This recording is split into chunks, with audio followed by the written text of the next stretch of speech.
They're a young team that can play with pace. They come up with deflections and steals, and they'll get out and run on you. So we got to be able to take care of the ball. Our defense is going to be, tested with being able to guard the ball. Williams on a handoff, return it. Williams, met by Gafford. End of one in Oklahoma City in game one of the Western Conference semifinals. Down, Wallace, he's got speed. Euro, home grab on the rock attack. Last season, the Oklahoma City Thunder ended the 2024 regular season as the number 1 seed, tying the Denver Nuggets in the standings with a record of 57-25. After closing the year out on a 5-game winning streak, that seemed like it had the team poised to take another leap in the hierarchy of the Western Conference. Being the number 1 seed, this was supposed to be the season where the team would get all the way through the postseason and be amongst the final 2 teams standing at the end, going into the big dance. The number 1 seed from the other conference was the Boston Celtics, and they were able to hold up their side of the bargain by making sure they locked down and secured their own conference, making it clear that they were the kings of the East.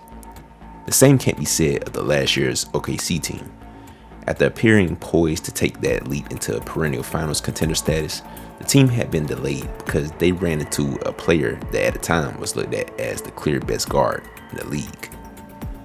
After making light work of the New Orleans Pelicans, the next matchup would see the OKC Thunder matched up with the Dallas Mavericks, and Shai matched up directly against Luka Doncic, who had been only the 5th seed, but they upset the 4th seed Clippers, so Luka Doncic and company had been used to pulling off huge victories over supposedly better opponents. The only thing was, it wasn't entirely clear that their opponents were clearly better than the Mavericks. First of all, the best team in the West only had 57 wins, and the Mavericks finished their season with 50 wins as the 5th seed. But I can assure you, the Dallas Mavericks were clearly better than their record indicated, because if you remember, the Mavericks were struggling to integrate Luka with Kyrie Irving after acquiring Irving the season prior to the 24 campaign. They brought in PJ Washington and Daniel Gafford, who gave the team some solid two-way athletes to put around Luka and Kyrie. And this was after bringing in Derek Lively and Derrick Jones Jr. that past offseason, adding a lot of length and athleticism. So the team had improved a ton, going from 29-23 at the trade deadline and finishing 21-9 the rest of the way, which would put them at about a 53-win pace, which isn't a crazy increase from 50, but clearly the gap was closer than their record suggested. And despite all of that, despite the Mavericks being better than the record suggested, despite them having a roster that had finally clicked at the right time, this was still supposed to be OKC's moment, because this was the season where the Thunder had arrived, not just as a fun and upcoming squad with potential, but as a legitimate full-fledged powerhouse in the Western Conference. So when they jumped out to that 17-point lead in Game 6, it looked like everything was finally aligning for them.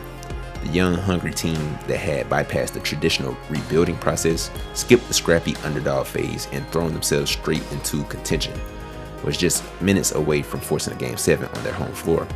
It was all playing out like a real number 1 season should. But then something shifted. The Mavericks started chipping away at the lead. Luka Doncic, crafty, methodical, always moving at his own pace, started orchestrating the offense like a master conductor. Kyrie Irving, big game Kyrie, championship Kyrie, came alive in the clutch, as he always does when the stakes are the highest. And suddenly, OKC wasn't the team controlling the game anymore. The possessions started getting tighter, the shots weren't falling as cleanly, and in that moment, the Thunder's inexperience showed. The moment was just a little too big, and Dallas, full of veterans, full of guys who had been in these battles before, knew exactly what needed to be done. Then it happened. The play that would sit in true OKC's fans' stomach all summer. With the game on the line, a 1-point Thunder lead, and just a few ticks left on the clock, Shai Gilgeous-Alexander made the mistake. He reached in. A desperation contest on PJ Washington's 3-point attempt. Whistle, foul. 3 free throws, all net. Season over, just like that.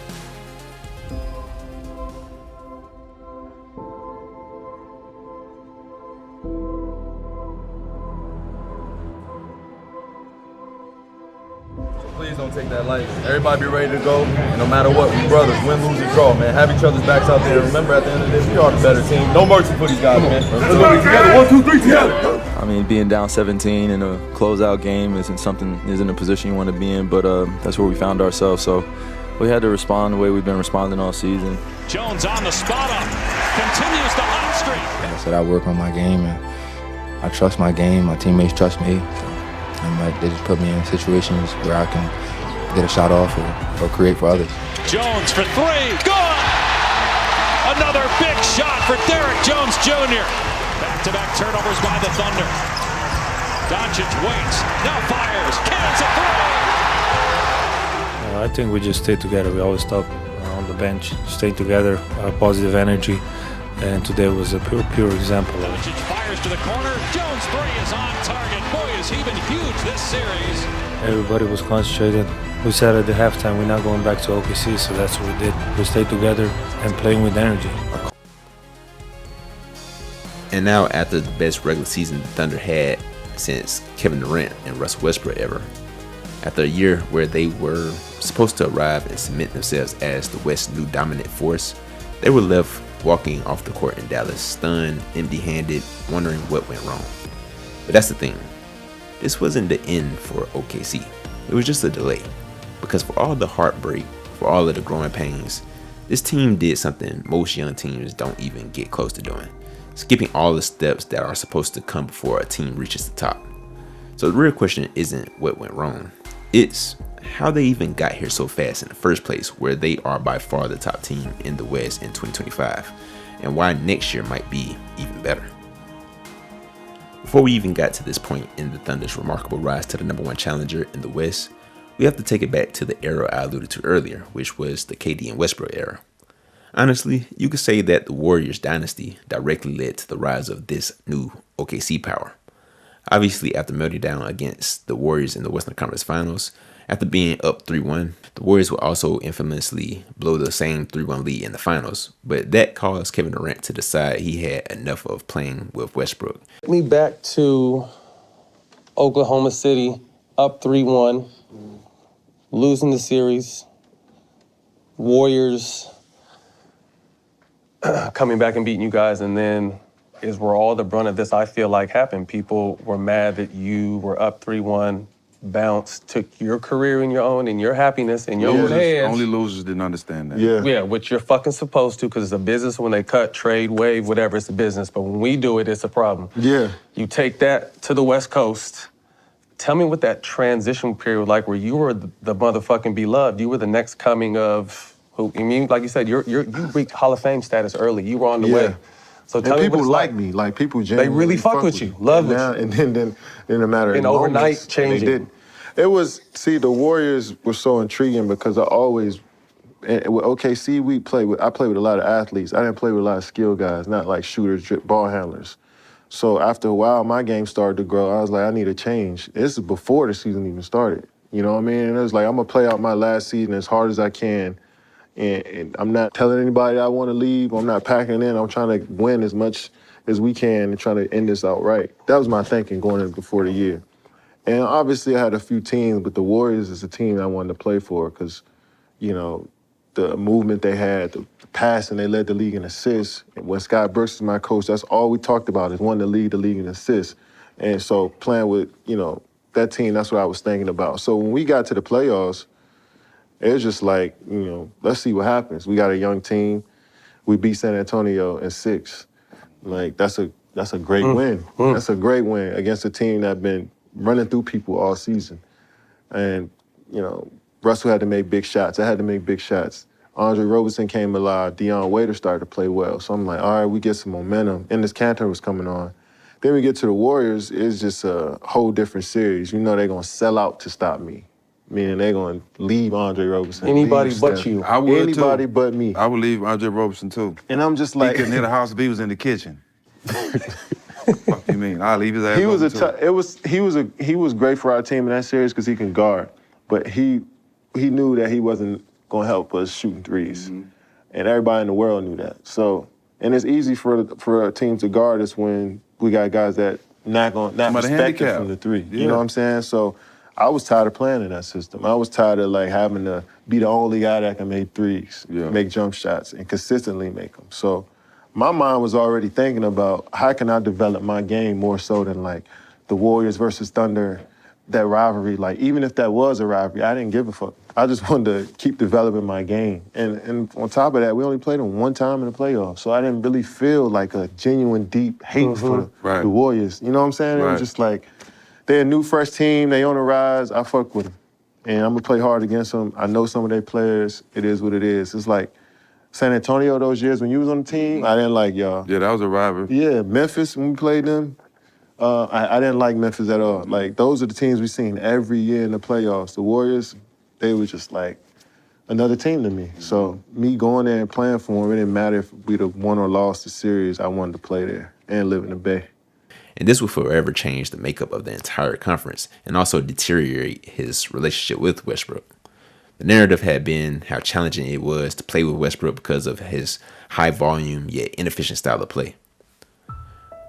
Russell Westbrook took this as a slight, obviously, and would go on a sort of revenge tour where he would go on a triple-double rampage, breaking the record and making sure he tried to show Kevin Durant up every time they played one another. This was enough to bring him an MVP award because of the job he was able to do with limited talent around him. All this was cool and all, but after a while, the individual success thing gets old. So being loyal to their loyal superstar that chose them, OKC executive Sam Presti knew he had to surround his star player with other stars to take advantage of him being at the peak of his powers. They would go on to trade Victor Oladipo and Domantas Sabonis for Paul George, whose tenure in Indiana was coming to an end after George's relationship with the team had started to sour. Even with George having impending free agency the following season, and also George demanding to be traded to the LA Lakers, Presti would still pull the trigger. Paul George is staying with Oklahoma City. That means Thunder general manager Sam Presti can fully exhale now for the first time in 12 months. There's no question that trading for Paul George last summer was one of the biggest gambles of Presti's career. Paul George! On July 12, 2017, the Thunder welcomed Paul George to OKC with a party. It was the beginning of a year-long audition to convince George not to leave in free agency. On that night, Thunder GM Sam Presti sounded confident. I believe in Oklahoma City. I believe in the Thunder. I believe in our organization. I believe in Russell Westbrook. But here was Presti signing up for another cardiac free agency scenario. 12 months after suffering one of the biggest free agency blows of all time, watching Kevin Durant leave. George wouldn't reveal anything about his free agency plans. When I get there, we'll address that. But right now, me and Russ have something to build. When the season came, George and Russell Westbrook couldn't build a championship run. With a first-round exit from the playoffs, it looked more likely that Paul would leave. Pessimism grew when ESPN's Ryan Russillo said a trusted source told him George is gone from OKC. But Presti held out hope. I talked to PG, and I would say, why don't we listen to Paul? And last night, listening to Paul never sounded better to OKC fans. If y'all didn't quite get it, let me say it again, I'm here to stay. I mean, Oklahoma, y'all truly made a big impact on me. And I'm happy to get it. It's a real shock. According to an ESPN report, that stay will be for 4 years and $137 million. It's a win that proves OKC can battle with the big cities for the best players. That an all-star will sign up to play long-term with Russell Westbrook. And that we should never count out the genius of GM Sam Presti. One star next to Russ was cool, but Thunder knew they needed another one. They would go on and trade for Carmelo Anthony, who also had a conflict with his front office with Phil Jackson running the Knicks. Now let's be real, that looked like a squad. Westbrook, Paul George, and Carmelo Anthony, that was supposed to be the trio that put OKC right back in the mix after KD left them for dead. But you already know how that turned out. The experiment failed miserably. Melo wasn't the Melo of old. He was still a bucket when he felt like it, but defensively, that man was a walking target.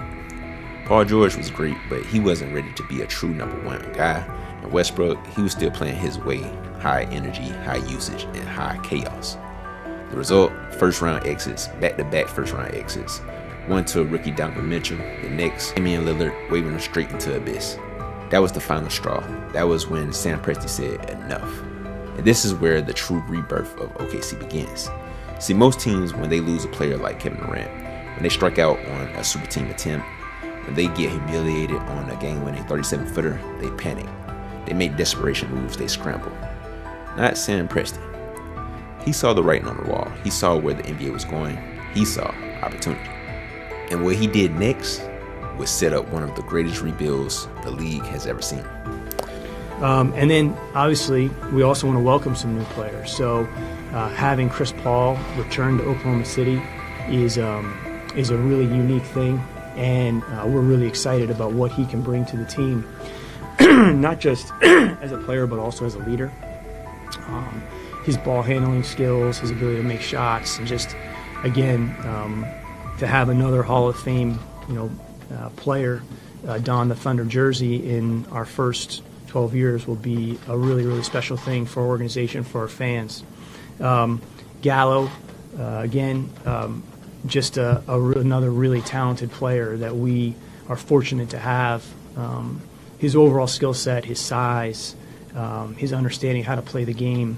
Again, we're very fortunate in these transactions to not only receive the future draft compensation that was absolutely imperative for us as an organization to have, but also get some really good players in return as well is really important. And then obviously Shai, who we think has a tremendously bright future in the league, and we're really proud to have as a Thunder player, and excited about the growth potential that he has in his game.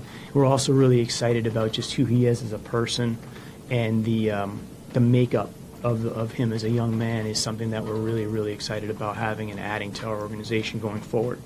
First things first, he cleaned house. Paul George gone, sent to the Clippers for a king's ransom, 5 first-round picks, the rights to Shai Gilgeous-Alexander, and Danilo Gallinari as a salary match. Westbrook out the door, sent to Houston for Chris Paul, who at the time was seen as having one of the worst contracts in the league, plus more picks. Carmelo, they found a way to get him off the books too. And just like that, the Thunder, who had spent over a decade trying to chase a championship, had flipped the entire script. They weren't chasing anymore. They were building. And they weren't just building a team. They were building a war chest, a stockpile of draft capital that no one else in the league could ever dream of. Think about it. At one point, OKC had 17 first-round picks in a span of 7 years. That's not a rebuild. That's a full-blown takeover. But here's the thing. Stockpiling draft picks doesn't guarantee success. Just look at teams like the Kings, the Magic, the Timberwolves before they figured it out. You got to know what to do with those picks. And this is where the Thunder started moving different. They weren't just picking up random high upside prospects and praying they worked out. They were targeting specific types of players. High IQ, versatile, defensive-minded, players that fit a very specific blueprint. That's how they landed Josh Giddey, a 6'8 playmaker who could see over defenses and control tempo like a seasoned vet. That's how they stole Jalen Williams, a do-it-all forward who went from the late lottery to one of the best young players in the league. That's how they took a risk on Chet Holmgren, a unicorn big man who could stretch the floor, protect the rim, and fit seamlessly next to anyone. And through it all, they had their guy, their franchise cornerstone, Shai Gilgeous-Alexander. See, when OKC got SGA, people knew he had potential, but nobody was calling him a future MVP candidate. He was a young, talented guard with a smooth game and some star qualities. But then, year after year, he just kept leveling up. The footwork, the patience, the ability to get anywhere he wanted on the court without elite speed or power, the finishing package, elite, the mid-range, unstoppable. And before people even realized it, Shai had arrived. He was the guy, the one OKC could actually build around. By 2024, he wasn't just making all-star teams. He wasn't just getting all NBA votes. He was leading a team full of young guns to the #1 seed in the Western Conference. Not supposed to happen that fast, but it did. And now, the pieces were in place. The system was working. The Thunder had officially bypassed the traditional steps to the top of the West. But here's the thing about skipping steps. When you take the elevator straight to the top instead of climbing the stairs, you don't get the same battle scars. You don't get tested the same way. And in the playoffs, those scars matter. Because as great as OKC was last year, talented, deep, dominant in the regular season, they were still young, and that youth cost them. That leads us to the next part. What did they learn from their playoff collapse? And most importantly, how do they take that next step and make sure the foreseeable future is different? Because trust me, this team isn't just running it back. They're coming back better every year, and that should terrify the rest of the league. The dust settled, the Thunder season was over, and once the initial sting of elimination wore off, reality set in. This team wasn't as close as they thought. Sure, they had the talent, the depth, the young core that had taken the West by storm, but when the lights were brightest, when it was time to close against a team with championship DNA, OKC got exposed. They weren't tough enough, they weren't experienced enough, and some players flat out weren't ready. Josh Giddey, one of the pillars of this rebuild, struggled against Dallas. The Mavericks hunted him on defense. His lack of shooting clawed the floor, and when the offseason arrived, the off-court controversy surrounding him only made the decision easier.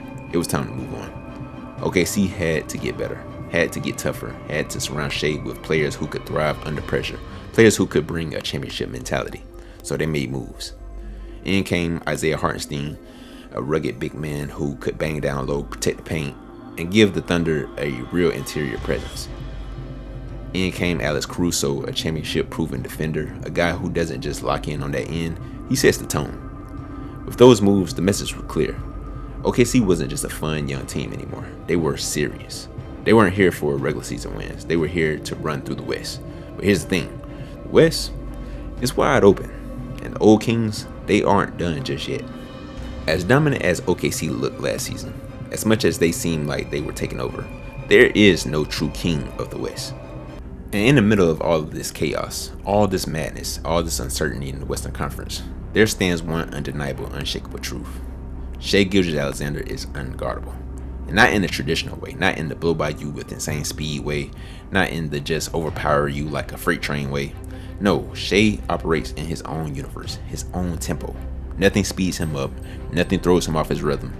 You can throw your best defender at him, put your best schemes in front of him, and it just doesn't matter. Like, footwork is flawless, the body control otherworldly, the ability to get anywhere he wants, whenever he wants. That's what makes him different.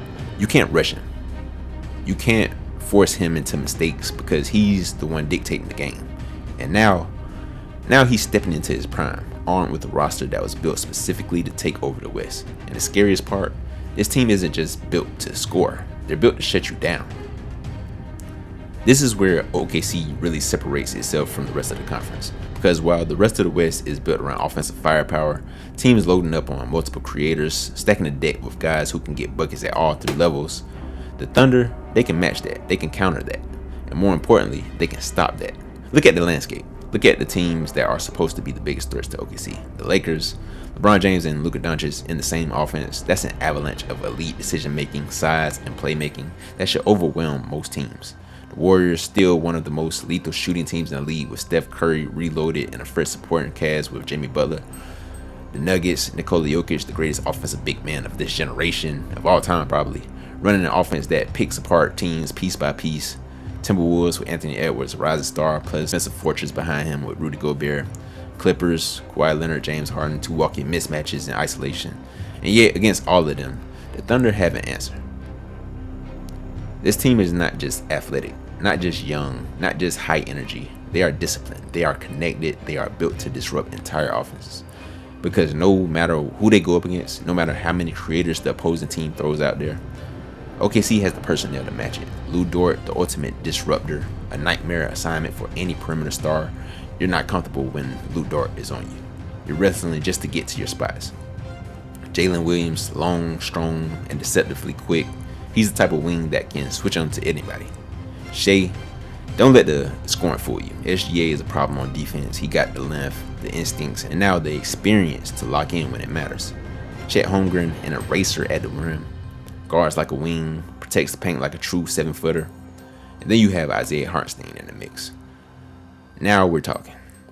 Because for all the defensive versatility OKC already had, the one thing that they lacked in 2024, a down low bruiser, a guy who could battle in the trenches.